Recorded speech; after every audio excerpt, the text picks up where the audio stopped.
Hey everyone! Welcome to Update X24H, your go-to channel for the latest news, hottest dramas, breaking stories, and all the buzz from the world of entertainment. We're here to keep you updated, entertained, and always in the loop. Hit that subscribe button and join our growing family, because here at Update X24H, we bring you the news that matters, the drama you love, and the stories you can't miss. Thanks for being part of our community. Let's stay connected, stay updated, and keep the good vibes rolling. What happens when a cancelled actress, a ridiculed idol, and a low-budget flop drama come together? The answer? One of the most shocking turnarounds in Chinese entertainment history. From mockery to masterpiece, this is the unbelievable rise of The Prisoner of Beauty. A scandal that almost ended a career. A drama that almost got buried. And a cast that refused to give up. Stick around because by the end of this video, you'll understand why everyone is talking about Song Zuer's comeback, Lu Yuning's transformation, and the dark horse drama that nobody saw coming. But now no one can stop watching. Let's dive in.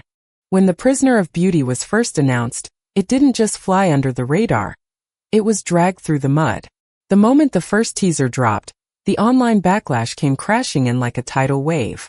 On Weibo, Douban, and drama forums across China, critics and casual viewers alike tore it apart, before even watching a single episode. Cheap costumes that look like leftovers from a student film. Who approved this casting? Looks like a fan-made web series. This feels like something buried on page 9 of Aichi. Not primetime material. People mocked everything. The borrowed set pieces that looked too familiar from past dramas. The generic props, recycled from productions made a decade ago. The poster, which fans said had Photoshop energy from 2010. Some even nicknamed it, The Prisoner of the Budget. At the heart of the controversy, the casting. Neither Song Zuer nor Lu Yuning were in the public's good graces at the time. Song Zuer had vanished from screens due to her tax scandal, and Lu Yuning? People didn't think he could act at all. The announcement triggered intense doubt, and many assumed the show was just a desperate attempt to cash in on existing IP with cheap execution. Producers were criticized for playing it safe, opting for controversy and cost-cutting instead of quality. Industry insiders speculated it might never even make it to broadcast. Some actors allegedly even turned down roles in the series after reading the early script, calling it flat and unfilmable. And let's not forget social media. On Bilibili and Xiaohongshu, users uploaded reaction memes, mocking the first trailer. One video layered clown music over the intro. Another edited the leads' faces onto cardboard cutouts, joking, "Acting so stiff, even mannequins are jealous." Within days, the drama was unofficially labeled a failure before it began. Hashtags like #BeautyPrismFlop trended, and countless viewers declared, "Hard pass." But here's where it gets interesting. The more people dismissed it, the lower the expectations became, and the more room it had to surprise everyone. Behind all the mockery, the cast and crew kept working silently. No flashy promotions. No aggressive marketing. Just a story waiting to be told. Little did the haters know. This so-called disaster would soon rise from the ashes and become one of 2025's biggest sleeper hits. The day The Prisoner of Beauty aired, no one expected anything. It dropped with zero hype, minimal promo, and frankly almost zero hope. Most viewers tuned in just to hate watch it. They came ready with screenshots, waiting to roast the editing, bash the acting, and meme the whole thing into oblivion. But then something strange happened. The first episode aired, and people didn't laugh. They watched. Then they stayed. Then they shared it. Within 48 hours, the mood had completely flipped.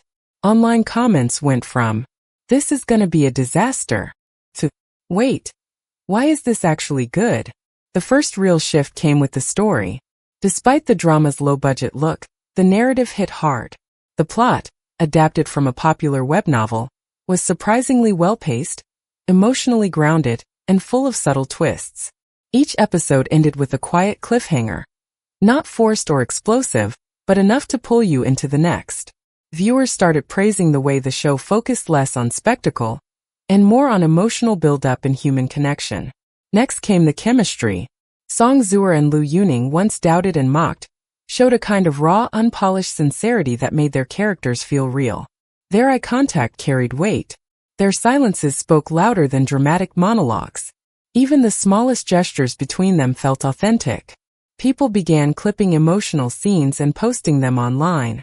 A 10-second moment of Wei Xiao adjusting her robe. A close-up where tears fell silently, not even timed with music. These went viral not because they were flashy but because they felt true. Suddenly the drama was everywhere. Weibo threads praising character development. Douyin edits of the lead's longing stares. Even international fan accounts jumped on it, calling it the C-drama underdog of the year. Ratings shot up. What started as a guilty pleasure turned into appointment viewing. By the end of week 1, The Prisoner of Beauty had outperformed 3 major primetime series, including ones with triple its budget. Industry insiders were stunned. One producer anonymously said, "We planned for the drama to quietly fill a time slot. We never expected it to blow up like this." And that's the magic of a dark horse.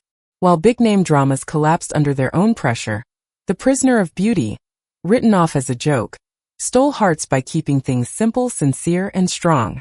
It wasn't just a redemption arc for its characters. It became a redemption story for the cast, the crew, and every drama ever called not good enough. If The Prisoner of Beauty is a story of unexpected success, then Song Zuer is the soul of that success. Once hailed as one of the brightest rising stars in Chinese television, her fall from grace was swift, harsh, and nearly irreversible. In 2023, everything crashed down. Song Zuer was hit with allegations of tax evasion, accused of owing over 45 million yuan to the state. And in the Chinese entertainment industry, that kind of scandal doesn't just stain your reputation, it erases you. Immediately, she became persona non grata. Search results for her name were buried. TV stations pulled her past shows from streaming platforms. Brands cut ties overnight. Her name trended not for a performance but for a potential prison sentence. People didn't wait for a verdict. They canceled her instantly. The backlash was brutal, and the silence that followed was even louder. For nearly a year, Song Zuer disappeared. No interviews, no red carpet, no social media. Some wondered if she had secretly left the country. Others claimed she was in legal negotiations behind closed doors. All the while, unfinished dramas with her name on them were shelved, some indefinitely. Then, in August 2024, the twist came. Her legal team released a formal statement. The allegations are false. Ms. Song has been cleared of any wrongdoing. Authorities confirmed it. There would be no trial, no conviction, no penalties. But even with her name cleared, the damage was already done. Reputation in the Chinese entertainment industry is fragile. Once broken, it rarely heals. That's what made The Prisoner of Beauty such a high-risk gamble. It wasn't just her first drama back. It was her only chance to prove she still belonged.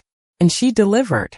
In the role of Yu Qi, a noblewoman torn between dignity and survival, Song Zuer gave a performance that was striking in its restraint, painful in its honesty, and above all human. Critics who once blacklisted her now praised her as understated but magnetic. Fans flooded forums with support. She went through hell and came back stronger. Maybe the industry gave up on her, but she never gave up on herself. What's even more remarkable, she didn't use her comeback to clear her name. There were no interviews crying for forgiveness, no victim narrative, no PR spin. She let the acting speak for itself, and it did. In doing so, Song Zuer didn't just return to acting. She redefined what a comeback looks like. She didn't ask for sympathy. She earned back respect.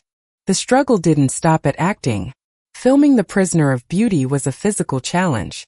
With a 25 centimeters height difference between Liu Yuning, 190 centimeters, and Song Zuer, 165 centimeters, close-ups were a nightmare. "I had to stand on apple boxes and my neck ached from looking up," Zuer shared. The iconic ice bath scene took 3 days to shoot because the ice kept melting. Director Deng Yu said, "After we finally got it right, I couldn't sleep that night." Filming took place under 40 degrees Celsius summer heat, with full battle armor. "By the end of the day," Yuning recalled, "you could wring the sweat out of my robes like a towel." They started shooting at 4 a.m., often worked over 14 hours a day. No stunt doubles. No shortcuts. Just grit. The Prisoner of Beauty isn't just a drama. It's a symbol of perseverance. Proved that. Great storytelling, fancy visuals. Genuine effort beats flashy fame. Redemption is real if you're willing to fight for it. Song Zuer reclaimed her career with grace. Liu Yuning proved he's more than just a singer. And the show itself? A dark horse that stunned the entire industry. Thanks for watching all the way to the end. If you were also surprised by The Prisoner of Beauty, or you've got thoughts about Song Zuer or Liu Yuning's comeback, drop a comment below. We'd love to hear your take. And don't forget, backhand index pointing right, like this video. Backhand index pointing right, subscribe to Underdog X24H. Backhand index pointing right, turn on the bell, so you don't miss any more C-drama scoops, celebrity news, and viral showbiz stories. See you in the next video.